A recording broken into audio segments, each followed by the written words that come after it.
શિક્ષકોની ખાલી જગ્યા ભરવા શિક્ષણ વિભાગના નિર્ણય સામે આક્રોશ જોવા મળ્યો। ટેટ ટાટ પાસ ઉમેદવારોને પડતા મૂકીને નિવૃત્ત શિક્ષકોની ભરતી કરવાનો નિર્ણય કરાયો છે।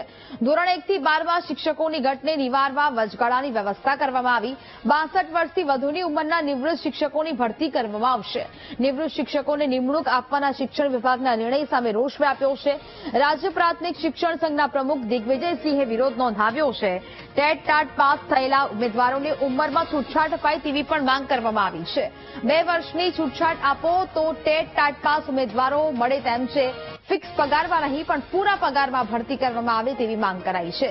રાષ્ટ્રીય શૈક્ષિક મહાસંઘે પણ સરકારના આ નિર્ણયનો વિરોધ કર્યો છે।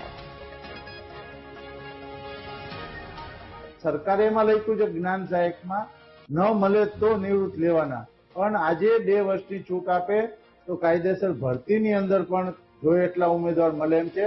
સરકારને અમારી વિનંતી છે કે તમે પૂરા પગારમાં 100% ભરતી કરો। આજે એક સમય એવો તો જિલ્લાઓએ 1200-1300 ની ભરતીઓ થતી, આજે મોટા પ્રમાણમાં ખાલી છે 1 થી 5 ની અંદર નિવૃત્ત થવાનું પ્રમાણ પણ વધતું જાય છે। તો મારી સરકારને અને માન્ય અધિકારીશ્રીને કે ભાઈ નિવૃત્ત માટે કે જ્ઞાન સહાયક માટે નહીં, પૂરા પગાર તરીકે શિક્ષકોની ભરતી થાય।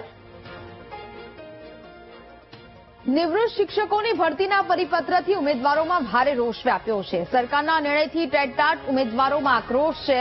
વર્ષોથી અમે જોઈએ છીએ ભરતીની રાહ એવું ઉમેદવારો કહી રહ્યા છે। જરૂર હોય તેની ભરતી નથી થતી અને નિવૃત્તની ભરતી થાય છે। સરકારના નિર્ણય નહીં બદલે તો ઉગ્ર વિરોધ પ્રદર્શન થશે। ધોરણ 1 થી 5માં 9,371 ટેટ પાસ ઉમેદવારો અને ધોરણ 6 થી 8માં 54,000 ટેટ પાસ ઉમેદવારો અને ધોરણ 9 થી 12માં 20,000 ટેટ પાસ ઉમેદવારો હોવાનું તેઓ જણાવી રહ્યા છે।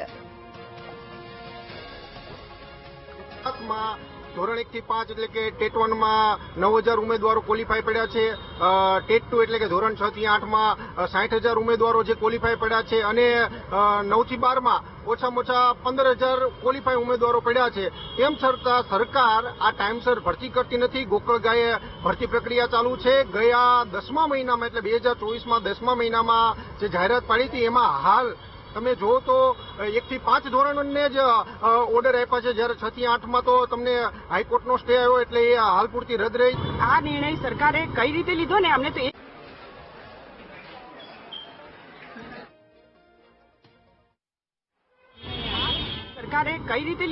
તો એ જ નથી સમજાતું।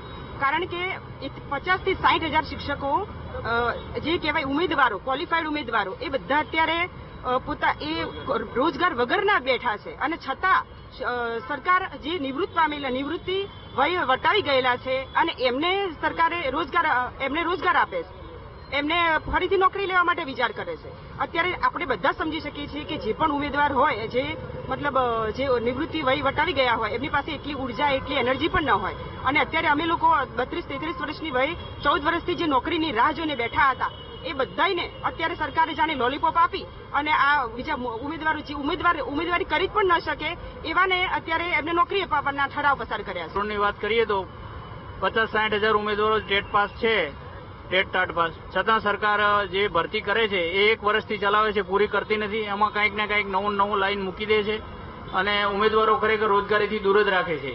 અને રોજગારી આપવાનો જો એમનો ઉદ્દેશ્ય હોય તો કોઈ પણ ભરતી 1 વર્ષમાં તો પૂરી થઈ જ જાય, છતાં સરકાર નથી કરતી। રાજ્યનું શિક્ષણ વિભાગ ભ્રષ્ટાચારનું એપીસેન્ટર બની ગયું હોવાનો કોંગ્રેસે આક્ષેપ કર્યો છે। નિવૃત્ત શિક્ષકોની કોન્ટ્રાક્ટ પર ભરતીના શિક્ષણ વિભાગના પરિપત્રને લઈ કોંગ્રેસના પ્રવક્તાની પ્રતિક્રિયા સામે આવી છે। પ્રદેશ કોંગ્રેસના પ્રવક્તા મનીષ દોશીએ સરકાર પર પ્રહાર કરતા જણાવ્યું હતું કે એક તરફ શિક્ષકોની ઘટ અને બીજી તરફ નિવૃત્ત શિક્ષકોને કોન્ટ્રાક્ટ પર નોકરી અપાવવાની જાહેરાત કરાઈ છે। શિક્ષણ વિભાગ વારંવાર બુદ્ધિનું પ્રદર્શન કરી અલગ અલગ જાહેરાત કરે છે।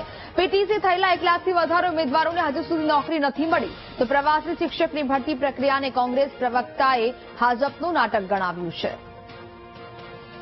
સમગ્ર ગુજરાતમાં લાંબા સમયથી ટેટ ટાટ પાસ થયેલા 50,000 જેટલા યુવાન યુવતીઓ અને પીટીસી પાસ થયેલા લગભગ 1 લાખ કરતા વધુ યુવાન યુવતી શિક્ષક બનવા માટે રાહ જોઈ રહ્યા છે। અને સરકાર દર વખતે એક તરફ ભરતીની વાર્તા કરે, જાહેરાતો કરે અને બીજી બાજુ ભરતીને એનકેન પ્રકારે અટકાવી દઈને કાં પ્રવાસી શિક્ષક લાવે।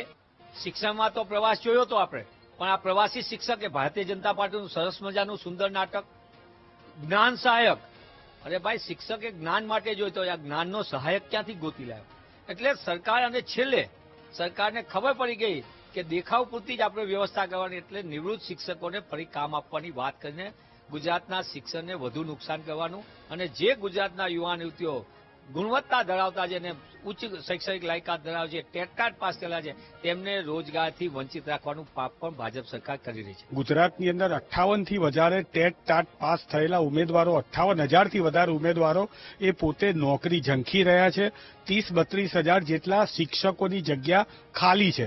ત્યારે સરકારને શિક્ષણના પોતાના બજેટમાંથી રૂપિયા વાપરવા ના પડે, એટલે રિટાયર્ડ શિક્ષકો કે જે રિટાયર્ડ થઈ ગયા છે, જેમની ઉંમર થઈ ગઈ છે, જેમને અત્યારે નવી આધુનિક શિક્ષણ પદ્ધતિથી સ્માર્ટ બોર્ડ ઉપર ભણાવવાનો કોઈ એમને એક પ્રકારનો અનુભવ નથી, એવા લોકોને ફરીથી કોન્ટ્રાક્ટ પદ્ધતિથી લઈને સૌપ્રથમ તો ગુજરાતના વિદ્યાર્થીઓને અન્યાય થઈ રહ્યો છે, અને બીજા નંબરે જે શિક્ષિત બેરોજગારો પોતે પોતાનું જીવન આખું જે છે એ પોતાના ભણતરની અંદર પોતાના સુનેરા કુટુંબના ભવિષ્ય માટે આપેલું છે, એમનું પણ કેરિયર જે છે એ અત્યારે હોમાઈ રહેલું એમ લાગે છે. શિક્ષણ વિભાગ આવા પ્રકારના છબરડા અને બુદ્ધિનું પ્રદર્શન વારંવાર કરતું રહે છે, પરંતુ આ વખતે તો એમણે હદ કરી નાખી છે.